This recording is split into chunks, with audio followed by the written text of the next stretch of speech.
है। देखिए Uttarakhand paper 5th और 6th को लेके जो भी आपके डाउट हैं, अभी नोट्स नहीं आए हैं, मैंने फर्स्ट वीक में प्रॉमिस किया था, उसके लिए मैं थोड़े से अपने रीजन बताता हूँ कि थोड़ा सा डिले क्यों हुआ। पहला चीज देखिए, मुझे टेस्ट बनाना होता है, वीकली टेस्ट चलते हैं अपने, फिर मॉडल आंसर, उसके बाद जो बच्चे पेड ग्रुप में हैं उनका इवेल्युएशन भी करके देना है, उसमें भी टाइम लगता है।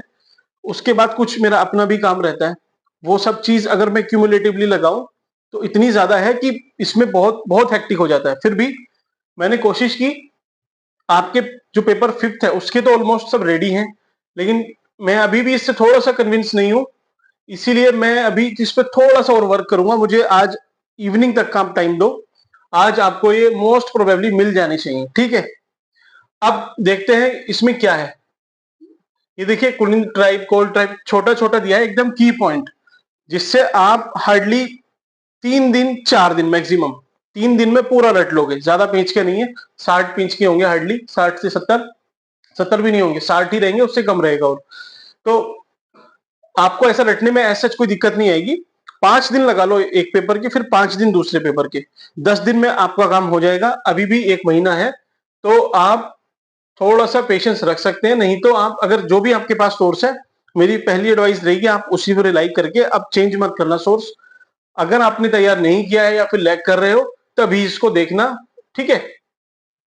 ये कुछ अपना देखिए, जैसे परमार और चंद्रवंश है, इसमें मुझे पता है परमार के आप कितने पॉइंट्स याद रखोगे, चंद के कितने रखोगे। इससे बढ़िया है कि आपको एक क्रिस्पली, इसका कंटेंट तो पूरा मैं प्रोवाइड करूंगा, लेकिन आपको क्लियरली इसका टाइम पीरियड देखिए, दोनों में डिफरेंस पता चल गया, दोनों के प्रमुख राजा, इनकी आर्थिक गतिविधियां, संस्कृति, स्थापत्य कला।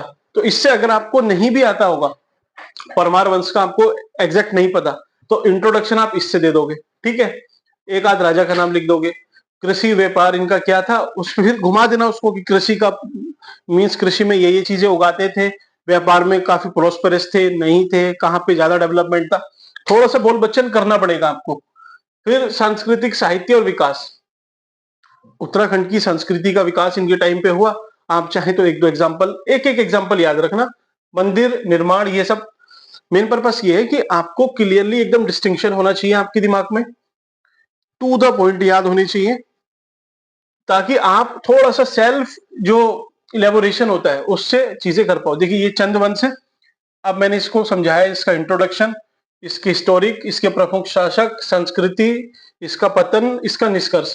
ये आपका लगभग एक क्वेश्चन समझ लीजिए कि इससे तैयार हो गया। कुछ भी पूछेगा इसी सेम कंटेंट से आपने प्रोसेस करके लिखना है।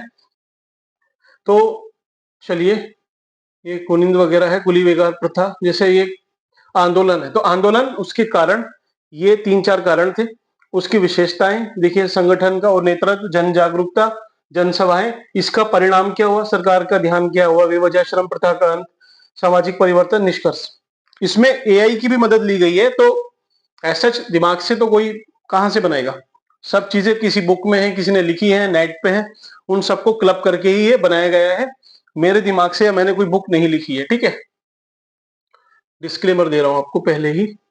और इसमें चलिए, ये हिंदी में है, ओ सॉरी इंग्लिश में अपना, आप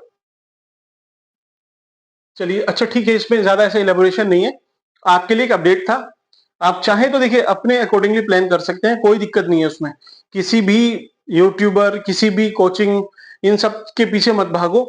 आपका अगर एक डिसेंट लेवल पे तैयार है, जैसे जो लोग मुझसे जुड़े हुए हैं, जिन्होंने इवेल्युएशन के लिए मुझे कॉपी भेजी थी, मैंने इवेल्युएशन किया, उसमें से 2-3 के तो मुझे नाम अभी भी पता है कि वो इसका एक शब्द भी नहीं देखे, तब भी पूरा पेपर बढ़िया से अटेम्प्ट करके आएंगे, ठीक है। तो पहली चीज तो वो है, प्लस जो लैग कर रहे हैं वो देख सकते हैं, परचेज कर सकते हैं, आपके ऊपर है। एक चीज और मैं आपको बताऊं, 20 अक्टूबर तक अपना ये टेस्ट वाला सिस्टम सब खत्म हो जाएगा।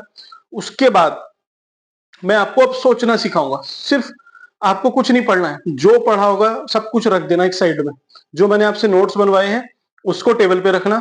सुबह उठ के आपने 2-3 घंटे उसको एकदम रिवीजन करना है बढ़िया से।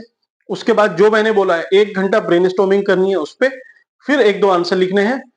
ज्यादा टेस्ट के पीछे मत भागना, मत लिखना टेस्ट। थोड़ी सी ओड बात है कि भाई टेस्ट के लिए मना कर रहे हो, लेकिन ये रियलिटी है।